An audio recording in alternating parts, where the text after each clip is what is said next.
আউযু বিল্লাহি মিনাশ শাইতানির রাজিম। বিসমিল্লাহির রহমানির রহিম।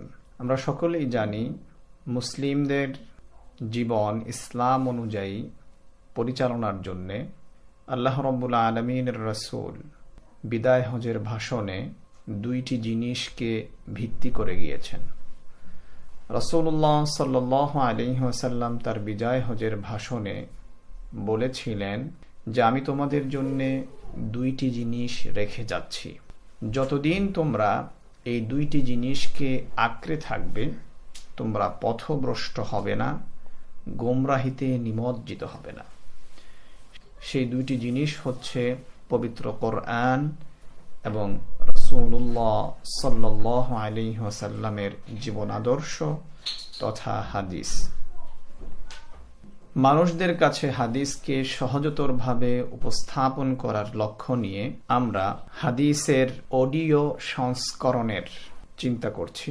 সেই চিন্তার ধারাবাহিকতায় আমরা প্রথমে ইমাম আন-নাওয়াবী রাহিমাহুল্লাহ এর নির্বাচিত 40 হাদিস সর্বপ্রথম বাংলা ভাষাভাষী মুসলিমদের নিকট উপস্থাপনের চিন্তা করেছি। তারই ধারাবাহিকতায় আমরা আজকে ইনশাআল্লাহ বাংলা ভাষাভাষী মুসলিম ভাইদের খিদমতে 40 হাদিস উপস্থাপন করব।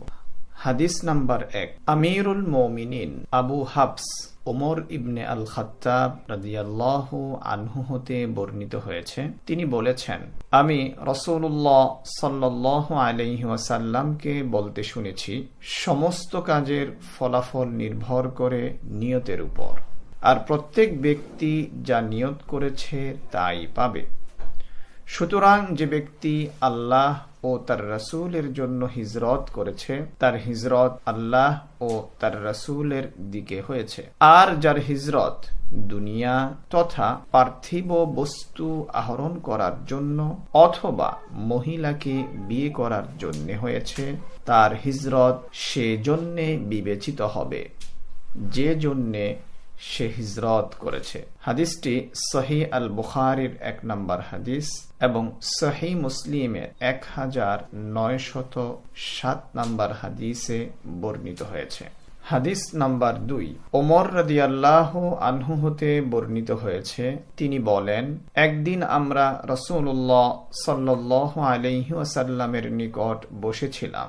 এমন সময় হঠাৎ এক ব্যক্তি আমাদের সামনে উপস্থিত হয়, যার কাপড় ছিল ধবধবে সাদা, চুল ছিল ভীষণ কালো, তার মাঝে ভ্রমণের কোনো লক্ষণ পরিলক্ষিত হচ্ছিল না। আমাদের মধ্যে কেউ তাকে চিনতে পারেনি। সে নবী সাল্লাল্লাহু আলাইহি ওয়াসাল্লামের নিকট গিয়ে বসে, নিজের হাঁটু তার হাঁটুর সঙ্গে মিলিয়ে নিজের হাত তার উরুতে রেখে বললেন, হে মুহাম্মদ, আমাকে ইসলাম সম্পর্কে বলুন।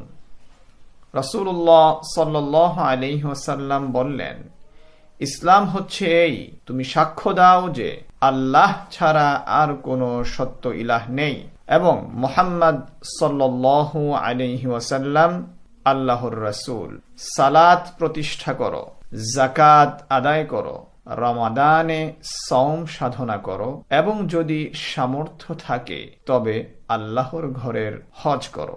লোকটি বললেন, আপনি ঠিক বলেছেন। আমরা অবাক হলাম। সে নিজে তার নিকট জিজ্ঞাসা করেছে, আবার নিজেই তার জবাবকে ঠিক বলে ঘোষণা করছে।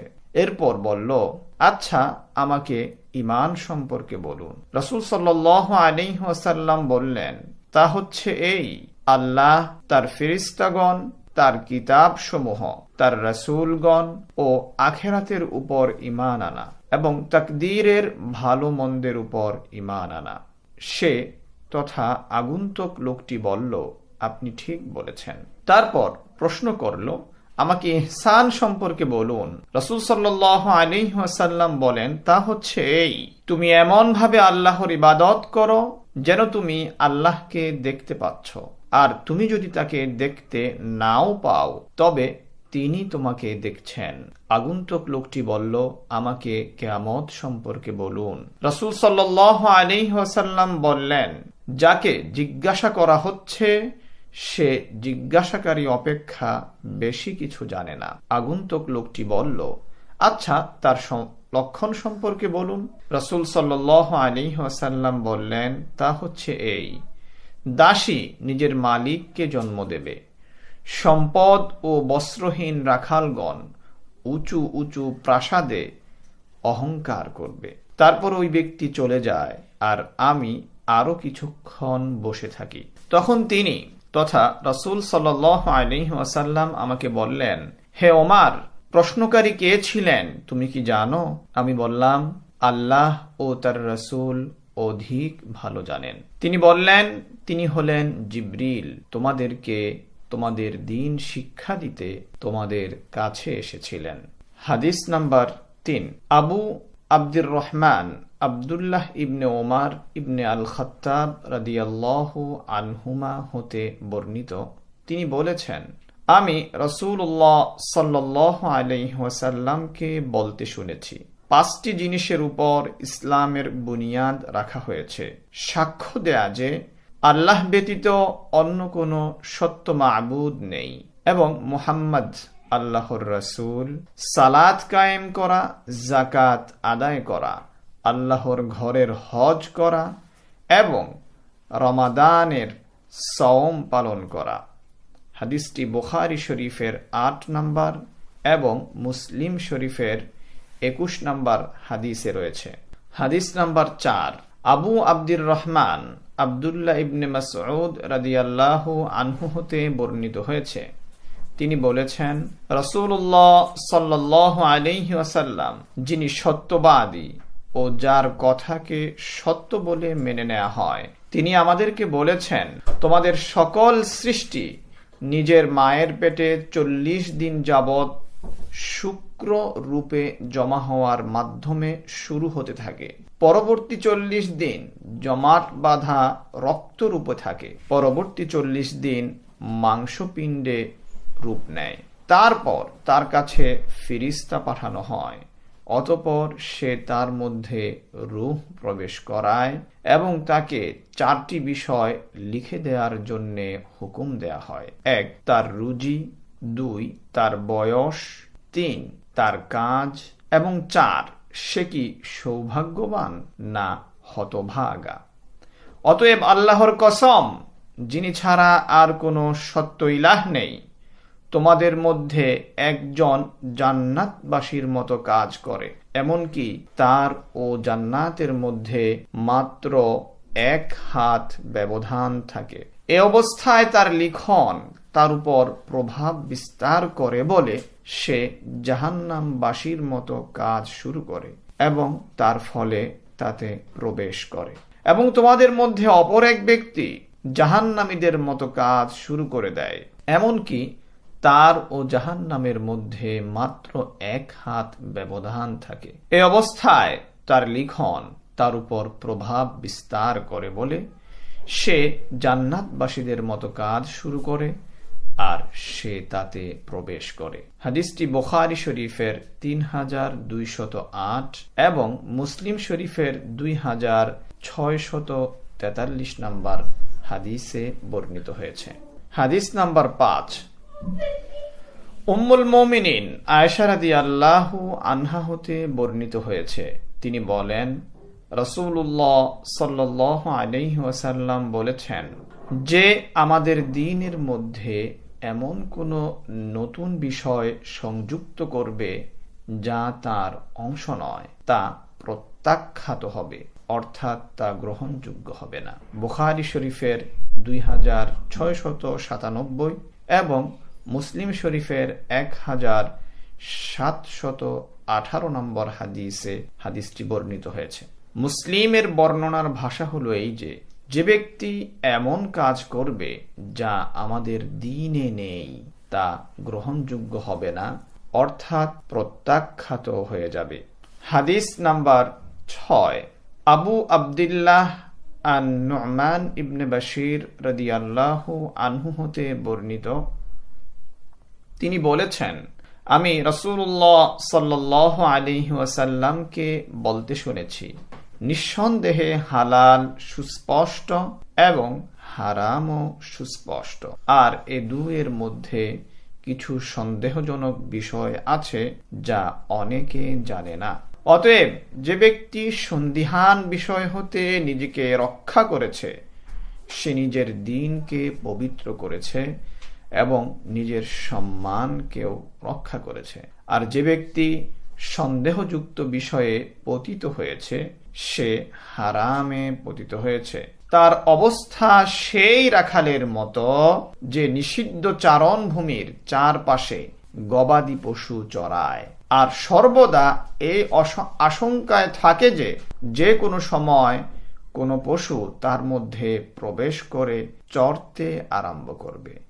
সাবধান, প্রত্যেক রাজা বাদশাহর একটি সংরক্ষিত এলাকা আছে, আর আল্লাহর সংরক্ষিত এলাকা হচ্ছে তার হারামকৃত বিষয়াদি।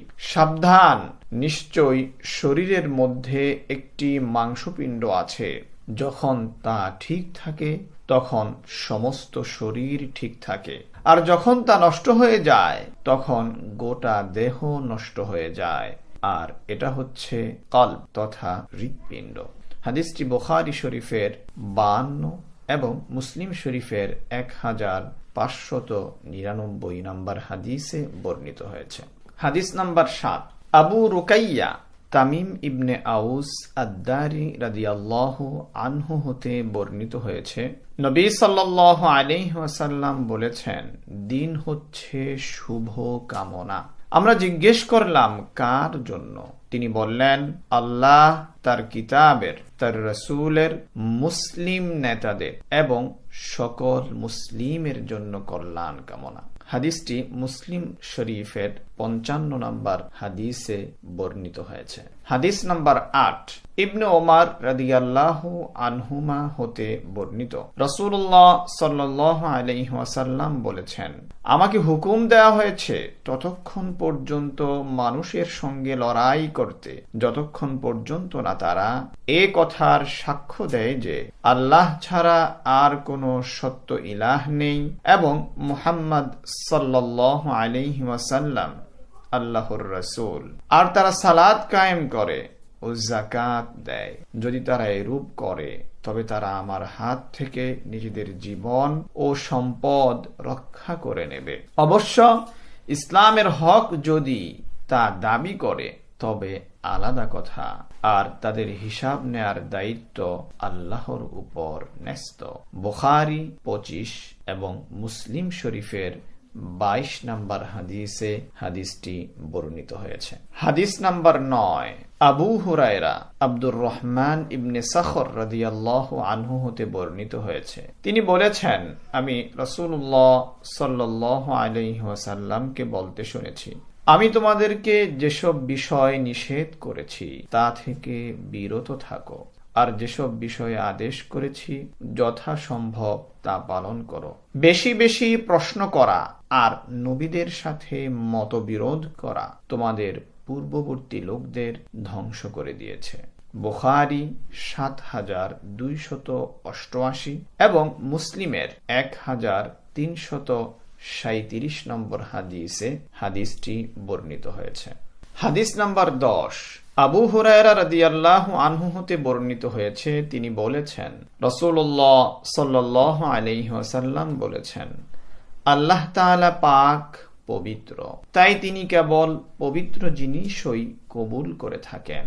আল্লাহ তাআলা মুমিনদের ওই কাজই করার হুকুম দিয়েছেন যা করার হুকুম তিনি রাসূলদেরকে দিয়েছেন। আল্লাহ তাআলা বলেছেন, হে রাসূলগণ, পবিত্র বস্তু আহার করুন এবং নেক আমল করুন। আল্লাহ তাআলা আরো বলেছেন, হে মুমিনগণ, আমরা তোমাদের যে পবিত্র জীবিকা দান করেছি তা থেকে আহার কর। তারপর রাসূলুল্লাহ সাল্লাল্লাহু আলাইহি ওয়াসাল্লাম এমন এক ব্যক্তির কথা উল্লেখ করলেন যে ব্যক্তি দীর্ঘ সফরে বের হয় এবং তার চুলগুলো এলোমেলো হয়ে আছে ও কাপড় ধুলো বালিতে ময়লা হয়ে আছে। অতঃপর সে নিজের 2 হাত আকাশের দিকে তুলে ধরে ও বলে, হে রব, হে রব, অথচ তার খাদ্য হারাম, তার পানীয় হারাম, তার পোশাক হারাম, সে হারাম ভাবে লালিত পালিত হয়েছে।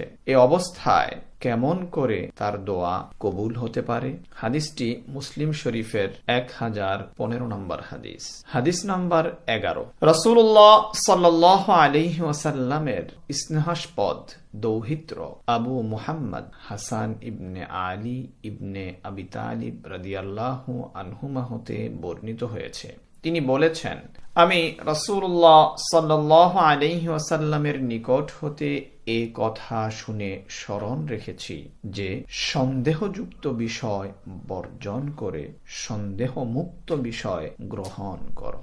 হাদিসটি তিরমিজি শরীফের 2520 নম্বর এবং নাসাই শরীফের 5711 নম্বর হাদিস। আর ইমাম তিরমিজি বলেছেন হাদিসটি হাসান সহিহ। হাদিস নাম্বার 12। আবু হুরায়রা রাদিয়াল্লাহু আনহু হতে বর্ণিত হয়েছে, তিনি বলেন, রাসূলুল্লাহ সাল্লাল্লাহু আলাইহি ওয়াসাল্লাম বলেছেন, অনর্থক অপ্রয়োজনীয় বিষয় ত্যাগ করাই একজন ব্যক্তির উত্তম ইসলাম। হাদিসটি হাসান, যেটি তিরমিজি শরীফের 2318 এবং ইবনে মাজাহ গ্রন্থের 3976 নম্বর হাদিসে বর্ণিত হয়েছে। হাদিস নাম্বার 13। আবু হামজা আনাস ইবনে মালিক রাদিয়াল্লাহু আনহু রাসূলুল্লাহ সাল্লাল্লাহু আলাইহি ওয়াসাল্লামের খাদেম হতে বর্ণিত হয়েছে, নবী সাল্লাল্লাহু আলাইহি ওয়াসাল্লাম বলেছেন, তোমাদের মধ্যে কেউ ততক্ষণ পর্যন্ত মুমিন হতে পারবে না যতক্ষণ পর্যন্ত না সে তার ভাইয়ের জন্য তাই পছন্দ করবে যা সে নিজের জন্য পছন্দ করে। বুখারী 13 নম্বর এবং মুসলিম শরীফের 45 নম্বর হাদিসে হাদিসটি বর্ণিত হয়েছে। হাদিস নাম্বার 14। ইবনে মাসউদ রাদিয়াল্লাহু আনহু হতে বর্ণিত হয়েছে, তিনি বলেন, রাসূলুল্লাহ সাল্লাল্লাহু আলাইহি ওয়াসাল্লাম বলেছেন, কোন মুসলিমের রক্তপাত করা 3টি কারণ ব্যতীত বৈধ নয়। 1. বিবাহিত ব্যক্তি যদি ব্যভিচার করে তথা জিনা করে, আর যদি প্রাণের বদলে প্রাণ নিতে হয়, এবং 3 নাম্বার, কেউ স্বীয় দ্বীনকে পরিত্যাগ করে মুসলিম জামায়াত হতে আলাদা হয়ে যায়। বুখারী শরীফের 6878 এবং মুসলিম শরীফের 1676 নম্বর হাদিসে হাদিসটি বর্ণিত হয়েছে। হাদিস নম্বর 15। আবু হুরায়রা রাদিয়াল্লাহু আনহু হতে বর্ণিত হয়েছে, রাসূলুল্লাহ সাল্লাল্লাহু আলাইহি ওয়াসাল্লাম বলেছেন, যে ব্যক্তি আল্লাহকে ও আখিরাতে ঈমান রাখে তার উচিত হয় উত্তম কথা বলা অথবা চুপ থাকা, আর যে ব্যক্তি আল্লাহকে ও আখিরাতে ঈমান রাখে তার উচিত আপন প্রতিবেশীর প্রতি সদয় হওয়া, আর যে ব্যক্তি আল্লাহকে ও আখিরাতের উপর ঈমান রাখে তার উচিত আপন অতিথির সম্মান করা। হাদিসটি বুখারী 6018 এবং মুসলিমের 47 নম্বর হাদিসে বর্ণিত হয়েছে। হাদিস নাম্বার 16।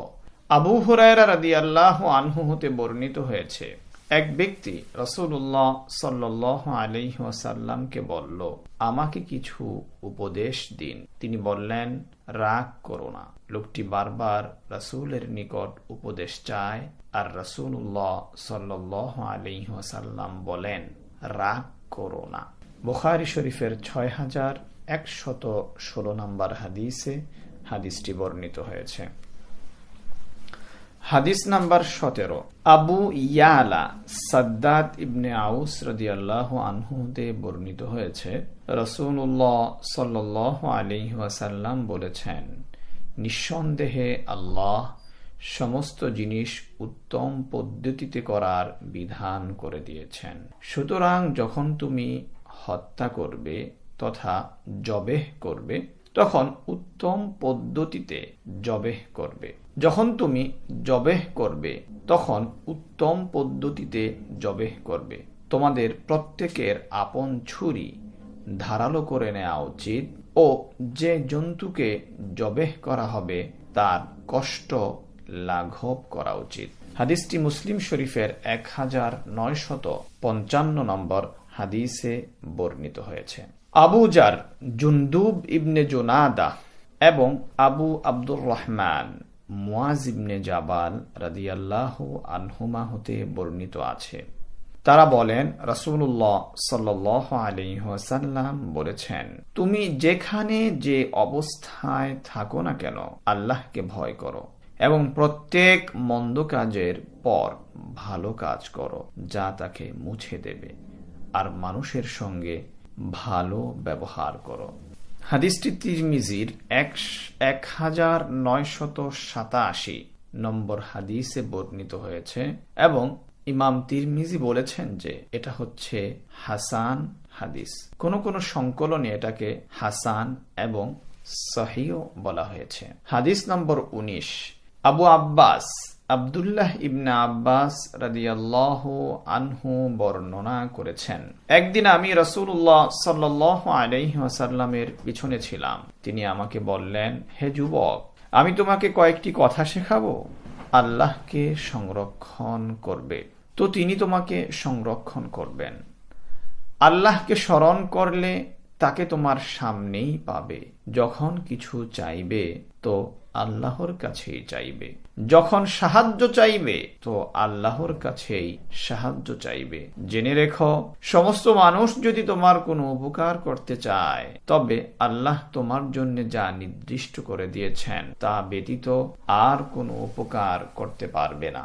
আর যদি সমস্ত মানুষ তোমার কোনো ক্ষতি করতে চায় তবে আল্লাহ তোমার জন্য যা নির্দিষ্ট করে দিয়েছেন তা ব্যতীত আর কোনো অনিষ্ট করতে পারবে না। কলম তুলে নেওয়া হয়েছে এবং পৃষ্ঠা শুকিয়ে গেছে। আল্লাহকে সংরক্ষণ করার অর্থ আল্লাহর তাওহীদ ও অধিকার সংরক্ষণ, আল্লাহর আদেশ নিষেধ ও শরীয়তের বিধি বিধানের সীমারেখার সংরক্ষণ। হাদিসটি তিরমিজি শরীফের 2516 নম্বর হাদিসে বর্ণিত হয়েছে। তিরমিজি ছাড়া অন্য বর্ণনায় বলা হয়েছে, আল্লাহকে স্মরণ করবে তো তাকে তোমার সম্মুখে পাবে। তুমি সচ্ছল অবস্থায় আল্লাহকে স্মরণ করবে তো তিনি তোমাকে কঠিন অবস্থায় স্মরণ করবেন। মনে রেখো, যা তুমি পেলে না তা তোমার পাবার ছিল না, আর যা তুমি পেলে তা তুমি না পেয়ে থাকতে না। আরও জেনে রাখো, ধৈর্য ধারণের ফলে আল্লাহর সাহায্য লাভ করা যায়। কষ্টের পর স্বাচ্ছন্দ্য আসে, কঠিন অবস্থার পর সচ্ছলতা আসে। হাদিস নাম্বার 20, আবু মাসউদ উকবাহ ইবনে আমর আল আনসারি আল বদরি রাদিয়াল্লাহু আনহু হতে বর্ণিত হয়েছে, তিনি বলেছেন, রাসূলুল্লাহ সাল্লাল্লাহু আলাইহি ওয়াসাল্লাম বলেছেন, অতীতের নবীগণের কাছ থেকে মানুষ এই কথা জানতে পেরেছে, যদি তোমার লজ্জা না থাকে তাহলে যা ইচ্ছা তাই করো। হাদিসটি বুখারীর 3483 নম্বর হাদিসে বর্ণিত হয়েছে। হাদিস নাম্বার 21, আবু আমরকে আবু আমরাও বলা হয়। সুফিয়ান ইবনে আব্দুল্লাহ হতে বর্ণনা করেছেন, আমি বললাম, হে আল্লাহর রাসূল, আমাকে ইসলাম সম্পর্কে এমন কিছু বলে দিন যেন আপনাকে ব্যতীত আর কারো কাছে কিছু জিজ্ঞাসা করার প্রয়োজন না হয়। তিনি বললেন, বলো, আমি আল্লাহর প্রতি ঈমান এনেছি, তারপর এর উপর দৃঢ় থাকো। মুসলিম শরীফের 38 নম্বর হাদিসে হাদিসটি বর্ণিত হয়েছে। হাদিস নাম্বার 22, আব্দুল্লাহ জাবের ইবনে আব্দুল্লাহ আল আনসারি রাদিয়াল্লাহু আনহুমা হতে বর্ণিত হয়েছে, এক ব্যক্তি রাসূলুল্লাহ সাল্লাল্লাহু আলাইহি ওয়াসাল্লামকে জিজ্ঞাসা করলেন, আপনি কি মনে করেন যদি আমি ফরজ নামাজ আদায় করি, রমজানে রোজা রাখি, হালালকে হালাল বলে ও হারামকে হারাম বলে ঘোষণা করি আর এর বেশি কিছু না করি, তাহলে জান্নাতে প্রবেশ করতে পারবো? তিনি বললেন, হ্যাঁ। হাদিসটি মুসলিমের 15 নম্বর হাদিসে বর্ণিত হয়েছে। হাদিস নাম্বার 23, আবু মালিক আল হারিস ইবনে আসিম আল আশআরি রাদিয়াল্লাহু আনহু হতে বর্ণিত হয়েছে, রাসূলুল্লাহ সাল্লাল্লাহু আলাইহি ওয়াসাল্লাম বলেছেন, পবিত্রতা ঈমানের অর্ধেক।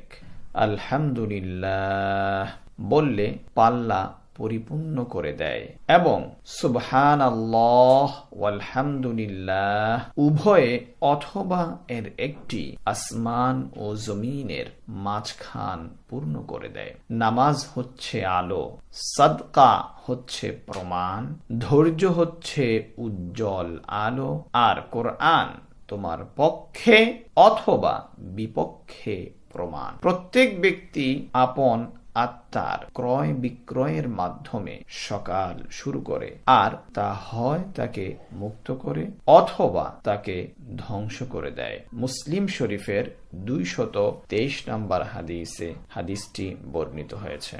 আবু যার আল গিফারি রাদিয়াল্লাহু আনহু হতে বর্ণিত হয়েছে, তিনি বর্ণনা করেছেন নবী সাল্লাল্লাহু আলাইহি ওয়াসাল্লাম তার বরকতময় ও সুমহান রবের নিকট হতে বর্ণনা করেন যে আল্লাহ বলেছেন, হে আমার বান্দাগণ, আমি জুলুমকে আমার জন্য হারাম করে দিয়েছি আর তা তোমাদের মধ্যেও হারাম করে দিয়েছি, অতএব তোমরা একে অপরের উপর জুলুম করো না। হে আমার বান্দাগণ, আমি যাকে হেদায়েত দিয়েছি সে ছাড়া তোমরা সকলেই পথভ্রষ্ট, সুতরাং তোমরা আমার কাছে হেদায়েত চাও, আমি তোমাদের হেদায়েত দান করব। হে আমার বান্দাগণ, আমি যাকে অন্ন দান করেছি সে ছাড়া তোমরা সকলেই ক্ষুধার্ত, সুতরাং তোমরা আমার নিকট খাদ্য চাও, আমি তোমাদের খাদ্য দান করব। হে আমার বান্দাগণ, তোমরা সবাই বিবস্ত্র, সে ব্যতীত যাকে আমি কাপড় পরিয়েছি, সুতরাং আমার কাছে বস্ত্র চাও, আমি তোমাদেরকে বস্ত্র দান করব। হে আমার বান্দাগণ, তোমরা রাত দিন গুনাহ করছো আর আমি তোমাদের গুনাহ ক্ষমা করে দেই, সুতরাং আমার কাছে ক্ষমা প্রার্থনা করো, আমি তোমাদের ক্ষমা করে দেব।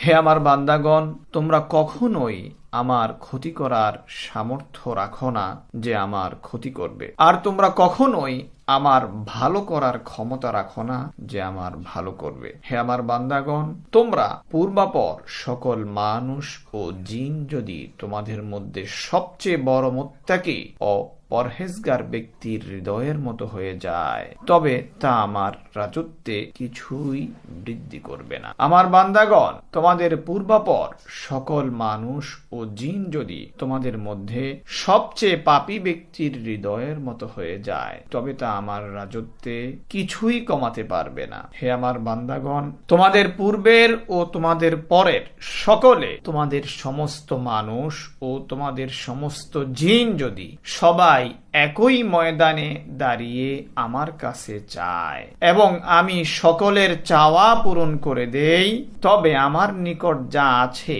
তাতে সমুদ্রে এক সুই রাখলে যতটা কম হয়ে যায় তা ব্যতীত আর কিছু কম হতে পারে না। হে আমার বান্দাগণ, আমি তোমাদের আমলকে তোমাদের জন্য গণনা করে রাখি আর আমি তার পুরোপুরি প্রতিফল দিয়ে দেব। সুতরাং যে ব্যক্তি উত্তম প্রতিফল পাবে তার আল্লাহর প্রশংসা করা উচিত, আর যে তার বিপরীত পাবে তার শুধু নিজেকেই ধিক্কার দেওয়া উচিত। হাদিসটি মুসলিম শরীফের 2577 নম্বর হাদিসে বর্ণিত হয়েছে। হাদিস নাম্বার 25। আবু যার রাদিয়াল্লাহু আনহু হতে বর্ণিত, রাসূলুল্লাহর কিছু সাহাবী নবী সাল্লাল্লাহু আলাইহি ওয়াসাল্লামকে বলেন, হে আল্লাহর রাসূল, বিত্তবান লোকেরা প্রতিফল ও সওয়াবের কাজে এগিয়ে গেছে। আমরা নামাজ পড়ি, তারাও সেরকম নামাজ পড়ে। আমরা রোজা রাখি, তারাও সেরকম রোজা রাখে। তারা প্রয়োজনের অতিরিক্ত অর্থ সাদকা করে। তিনি বললেন, আল্লাহ কি তোমাদের জন্য এমন জিনিস রাখেননি যে তোমরা সাদকা দিতে পারো? প্রত্যেক তাসবিহ তথা সুবহানাল্লাহ হচ্ছে সাদকা, প্রত্যেক তাকবীর তথা আল্লাহু আকবার হচ্ছে সাদকা, প্রত্যেক তাহমিদ তথা আলহামদুলিল্লাহ হচ্ছে সাদকা, প্রত্যেক তাহলিল তথা লা ইলাহা ইল্লাল্লাহ হচ্ছে সাদকা, প্রত্যেক ভালো কাজের হুকুম দেয়া হচ্ছে সাদকা এবং মন্দ কাজ থেকে বিরত করা হচ্ছে সাদকা। আর তোমাদের প্রত্যেকে আপন স্ত্রীর সাথে সহবাস করাও হচ্ছে সাদকা। তারা জিজ্ঞেস করেন, হে আল্লাহর রাসূল, আমাদের মধ্যে কেউ যখন যৌন আকাঙ্ক্ষা সহকারে স্ত্রীর সাথে সহবাস করে তাতেও কি সওয়াব হবে? তিনি বললেন, তোমরা কি দেখো না, যখন সে হারাম পদ্ধতিতে তা করে তখন সে গুনাহগার হয় কিনা? সুতরাং অনুরূপভাবে যখন সে ওই কাজ বৈধভাবে করে তখন সে তার জন্য প্রতিফল ও সওয়াব পাবে। হাদিসটি মুসলিমের 1006 নম্বর হাদিস। হাদিস নাম্বার 26। আবু হুরায়রা রাদিয়াল্লাহু আনহু হতে বর্ণিত হয়েছে, রাসূলুল্লাহ সাল্লাল্লাহু আলাইহি ওয়াসাল্লাম বলেছেন, প্রতিদিন যখন সূর্য ওঠে মানুষের শরীরের প্রত্যেক গ্রন্থির সাদকাহ দেয়া অবশ্য কর্তব্য। দুজন মানুষের মাঝে ইনসাফ করা হচ্ছে সাদকা। কোনো আরোহীকে তার বাহনের উপর আরোহণ করতে বা তার উপর বোঝা উঠাতে সাহায্য করা হচ্ছে সাদকা। ভালো কথা হচ্ছে সাদকা। সালাতের জন্য প্রত্যেক পদক্ষেপ হচ্ছে সাদকা এবং কষ্টদায়ক জিনিস রাস্তা থেকে সরানো হচ্ছে সাদকা। হাদিসটি বুখারী শরীফের 2989 এবং মুসলিম শরীফের 1009 নম্বর হাদিস। হাদিস নাম্বার 27। আন নওয়াস ইবনে সামআন রাদিয়াল্লাহু আনহু হতে বর্ণিত হয়েছে, তিনি নবী সাল্লাল্লাহু আলাইহি ওয়াসাল্লাম হতে বর্ণনা করেছেন, নবী সাল্লাল্লাহু আলাইহি ওয়াসাল্লাম বলেন, উত্তম চরিত্র হচ্ছে নেকি, আর গুনাহ তাকে বলে যা তোমার মনকে সংশয়ের মধ্যে ফেলে এবং তা লোকে জানুক তা তুমি অপছন্দ করো। মুসলিম শরীফের 2553 নম্বর হাদিসে হাদিসটি বর্ণিত হয়েছে। ওয়াইবাসা ইবনে মাবাদ রাদিয়াল্লাহু আনহু হতে বর্ণিত হয়েছে, তিনি বলেছেন, আমি একবার রাসূলুল্লাহ সাল্লাল্লাহু আলাইহি ওয়াসাল্লামের নিকট আসলে তিনি আমাকে বললেন, তুমি কি নেকি সম্পর্কে জিজ্ঞাসা করতে এসেছো? আমি বললাম, জি হ্যাঁ। তিনি বললেন, নিজের মনকে জিজ্ঞাসা করো, যা সম্পর্কে তোমার আত্মা ও মন আশ্বস্ত থাকে তা হচ্ছে নেকি, আর গুনাহ হচ্ছে তা যা যদিও লোক তার সপক্ষে ফাতাওয়া দিয়ে দেয় তবুও তোমার আত্মাকে অস্বস্তিতে রাখে ও মনে সংশয় সৃষ্টি করে। এটি হচ্ছে হাসান হাদিস, যা আমি ইমাম নববী বলছেন, যা আমি দুই ইমাম আহমদ ইবনে হাম্বল ও আদ-দারিমির মুসনাদ থেকে উৎকৃষ্ট সনদে উদ্ধৃত করেছি। হাদিস নাম্বার 28।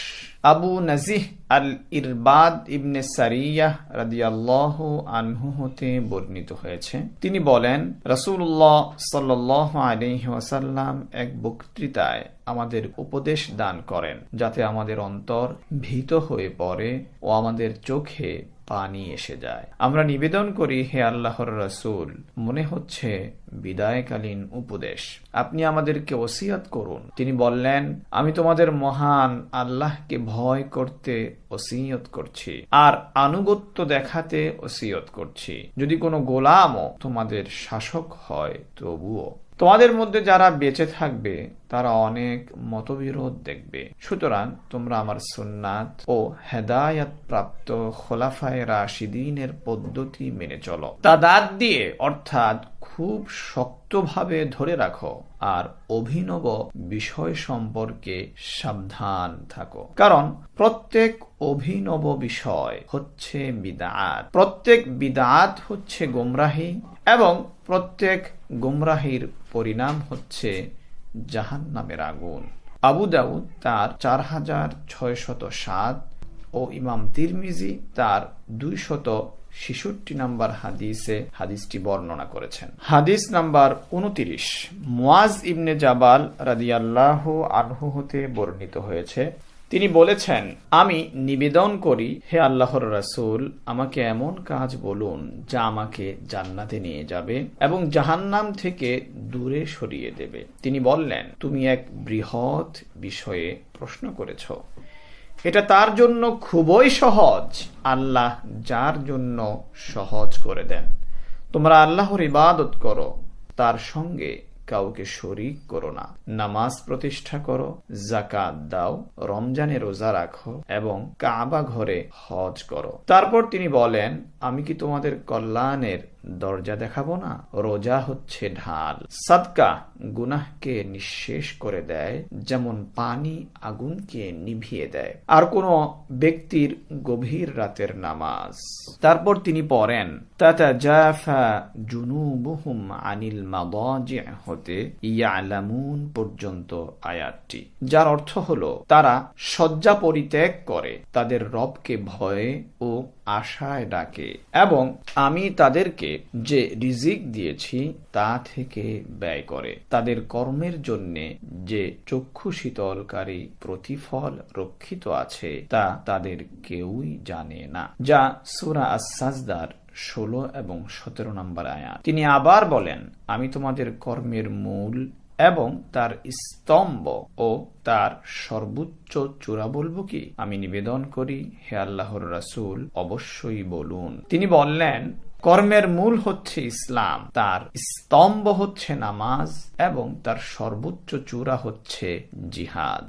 তারপর তিনি বলেন, আমি কি তোমাকে এসব কিছু আয়ত্তে রাখার জিনিস বলবো না? আমি নিবেদন করি, হে আল্লাহর রাসূল, অবশ্যই বলুন। তিনি নিজের জিভ তথা জিহ্বা ধরে বললেন, এটাকে সংযত করো। আমি জিজ্ঞেস করি, হে আল্লাহর নবী, আমরা যা বলি তার হিসাব হবে কি? তিনি বললেন, তোমার মা তোমাকে হারিয়ে ফেলুক হে মুয়াজ, জিভের উৎপন্ন ফসল ব্যতীত আর কিছু এমন আছে কি যা মানুষকে মুখ থুবড়ে জাহান্নামের আগুনে নিক্ষেপ করে? হাদিসটি তিরমিজি শরীফের 2616 নম্বর হাদিসে বর্ণিত হয়েছে এবং ইমাম তিরমিজি বলেছেন হাদিসটি সহিহ। আবু সালামাহ আল খুশানি জুরসুব ইবনে নাসিব রাদিয়াল্লাহু আনহু বর্ণনা করেছেন, রাসূলুল্লাহ সাল্লাল্লাহু আলাইহি ওয়াসাল্লাম বলেছেন, নিঃসন্দেহে আল্লাহ তাআলা ফরজ সমূহকে অবশ্য পালনীয় করে দিয়েছেন,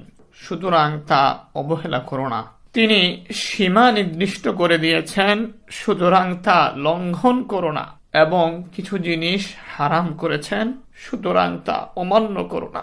আর তিনি কিছু জিনিসের ব্যাপারে নীরবতা অবলম্বন করেছেন তোমাদের জন্য রহমত হিসেবে, ভুলে গিয়ে নয়, সুতরাং সেসব বিষয়ে বেশি অনুসন্ধান করো না। হাদিসটি হাসান সহিহ, যা আদ-দারা কুতনি নামক গ্রন্থের 184 নম্বর হাদিসে বর্ণিত হয়েছে।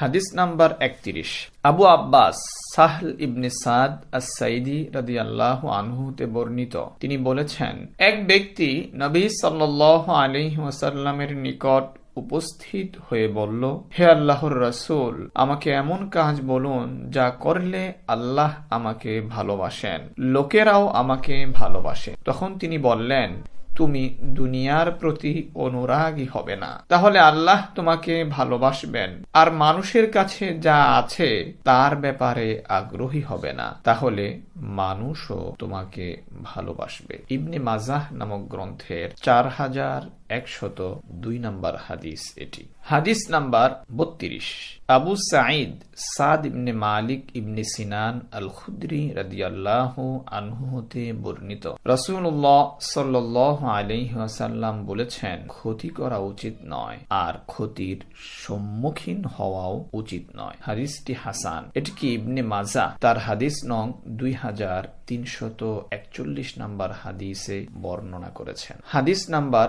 33। ইবনে আব্বাস রাদিয়াল্লাহু আনহু হতে বর্ণিত, রাসূলুল্লাহ সাল্লাল্লাহু আলাইহি ওয়াসাল্লাম বলেছেন, যদি মানুষকে কেবল তাদের দাবি অনুযায়ী দিয়ে দেওয়া হয় তাহলে তারা অন্যের সম্পদ ও জীবন দাবি করে বসবে। তবে নিয়ম হচ্ছে দাবিদারকে প্রমাণ পেশ করতে হবে, আর যে অস্বীকার করবে তাকে শপথ করতে হবে। এই হাদিসটি হাসান। এটাকে বাইহাকি ও অন্যান্যগণ এভাবে বর্ণনা করেছেন এবং এর কিছু অংশ সহিহ হাদিসের অনুরূপ। হাদিস নাম্বার 34। আবু সাঈদ খুদরি রাদিয়াল্লাহু আনহু হতে বর্ণিত হয়েছে, তিনি বলেন, রাসূলুল্লাহ সাল্লাল্লাহু আলাইহি ওয়াসাল্লাম বলেছেন, তোমাদের মধ্যে কেউ কোনো অন্যায় দেখলে সে তার হাত দ্বারা প্রতিহত করবে, যদি তা সম্ভব না হয় তবে মুখ দ্বারা প্রতিহত করবে, তাও যদি না করতে পারে তাহলে অন্তর দিয়ে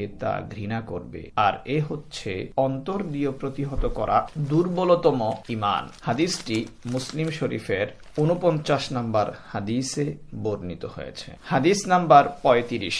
আবু হুরায়রা রাদিয়াল্লাহু আনহু হতে বর্ণিত হয়েছে, তিনি বলেন, রাসূলুল্লাহ সাল্লাল্লাহু আলাইহি ওয়াসাল্লাম বলেছেন, পরস্পর হিংসা করো না, একে অপরের জন্য নিলাম ডেকে দাম বাড়াবে না, পরস্পর বিদ্বেষ পোষণ করবে না, একে অপর থেকে আলাদা হয়ে যেও না, একজনের ক্রয়ের উপর অন্যজন ক্রয় করো না। হে আল্লাহর বান্দাগণ, পরস্পর ভাই ভাই হয়ে যাও। মুসলিম মুসলিমের ভাই, সে তার উপর জুলুম করে না এবং তাকে সঙ্গীহীন ও সহায়হীন ভাবে ছেড়ে দেয় না, সে তার কাছে মিথ্যা বলে না ও তাকে অপমান করে না। তাকওয়া হচ্ছে এখানে। তিনি নিজের বুকের দিকে 3 বার ইশারা করেন।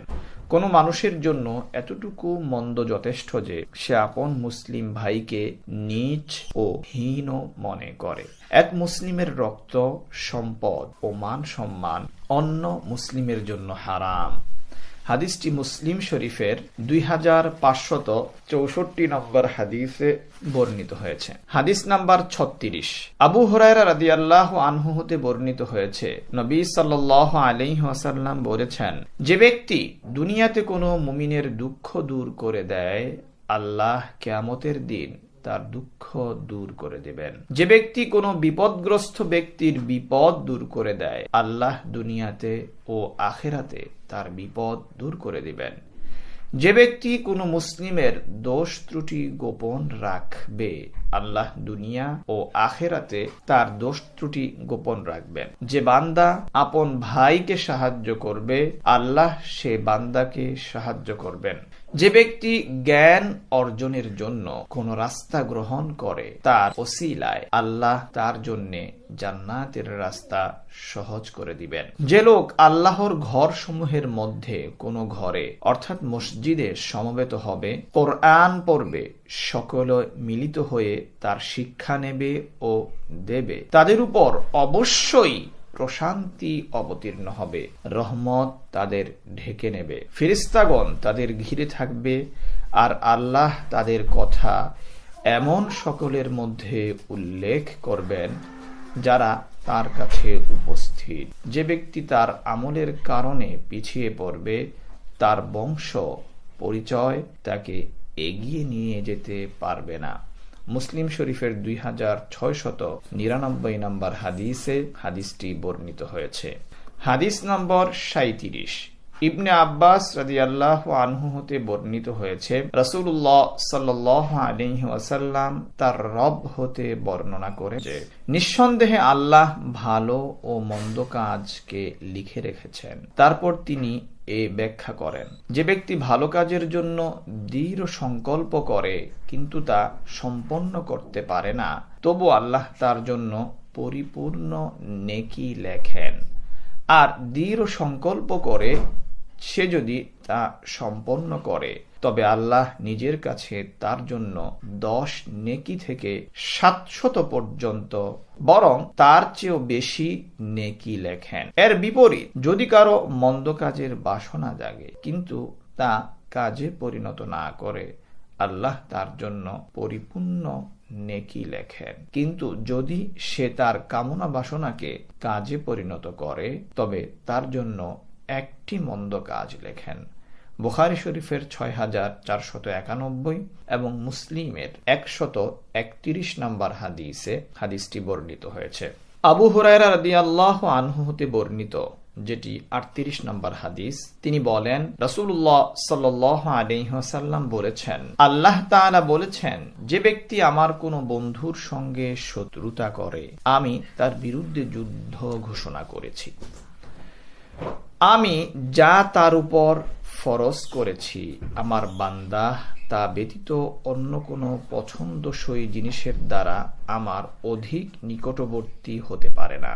আর আমার বান্দা নফলের সাহায্যে আমার নিকটবর্তী হতে থাকে, এমনকি আমি তাকে ভালোবাসতে থাকি। সুতরাং আমি যখন তাকে ভালোবাসতে থাকি তখন আমি তার কান হয়ে যাই, যা দ্বারা সে শোনে, তার চোখ হয়ে যায়, যার দ্বারা সে দেখে, তার হাত হয়ে যায়, যার দ্বারা সে ধরে, এবং তার পা হয়ে যায়, যার দ্বারা সে চলে। অর্থাৎ তার কর্মকাণ্ড কেবল আমার সন্তুষ্টি বিধানেই পরিচালিত হয়। সে তখনই তা শুনে, দেখে, ধরে বা চলে যাতে আমার সন্তুষ্টি রয়েছে। তাকে আমি আল্লাহই এ তৌফিক দিয়ে থাকি। সে যদি আমার কাছে কিছু চায় আমি অবশ্যই তাকে তা দেই। সে যদি আমার কাছে আশ্রয় প্রার্থনা করে আমি তাকে অবশ্যই আশ্রয় দান করি। হাদিস নাম্বার ৩৯। ইবনে আব্বাস রাদিয়াল্লাহু আনহু হতে বর্ণিত হয়েছে, রাসূলুল্লাহ সাল্লাল্লাহু আলাইহি ওয়াসাল্লাম বলেছেন, আমার উদ্দেশ্যে আল্লাহ আমার উম্মতের অনিচ্ছাকৃত ত্রুটি ও ভুল ক্ষমা করে দিয়েছেন এবং তার সে কাজ যা সে করতে বাধ্য হয়েছে। এ হাদিসটি হাসান। ইবনে মাজাহ তার ২০৪৫ এবং বাইহাকি তার সুনান গ্রন্থের ৭ নম্বর হাদিসে হাদিসটি বর্ণনা করেছেন। হাদিস নাম্বার ৪০। ইবনে ওমর রাদিয়াল্লাহু আনহুমা হতে বর্ণিত, তিনি বলেন, রাসূলুল্লাহ সাল্লাল্লাহু আলাইহি ওয়াসাল্লাম আমার কাঁধ ধরে বললেন, দুনিয়াতে অপরিচিত অথবা ভ্রমণকারী মুসাফিরের মতো হয়ে যাও। ইবনে ওমর রাদিয়াল্লাহু আনহুমা বলতেন, সন্ধ্যাবেলায় উপনীত হলে সকালের অপেক্ষা করো না, আর সকালে উপনীত হলে সন্ধ্যার অপেক্ষা করো না। অসুস্থতার জন্য সুস্থতাকে কাজে লাগাও, আর মৃত্যুর জন্য জীবিত অবস্থা থেকে পাথে সংগ্রহ করে নাও। হাদিসটি বুখারী শরীফের ৬৪১৬ নম্বর হাদিস। আমরা মহান আল্লাহ রাব্বুল আলামিনের নিকট প্রার্থনা করব, দোয়া করব, আল্লাহ তাআলা যাতে করে আমাদের শ্রবণকৃত এই ৪০টি হাদিসের উপর আমল করে আল্লাহ রাব্বুল আলামিনের সন্তুষ্টি অর্জনের তৌফিক দান করেন এবং আমাদের ব্যক্তিগত জীবন, পারিবারিক জীবন, সামাজিক জীবন এবং আমাদের রাষ্ট্রীয় জীবনে এই হাদিসগুলোর প্রয়োগের মাধ্যমে আমাদেরকে সুখী, সমৃদ্ধশালী একটি জীবন পদ্ধতি গ্রহণের তৌফিক দান করেন। আমিন। ওয়া আখির দাওয়ানা আনিল হামদুলিল্লাহি রাব্বিল আলামিন। আসসালামু আলাইকুম ওয়া রাহমাতুল্লাহি ওয়া বারাকাতুহু।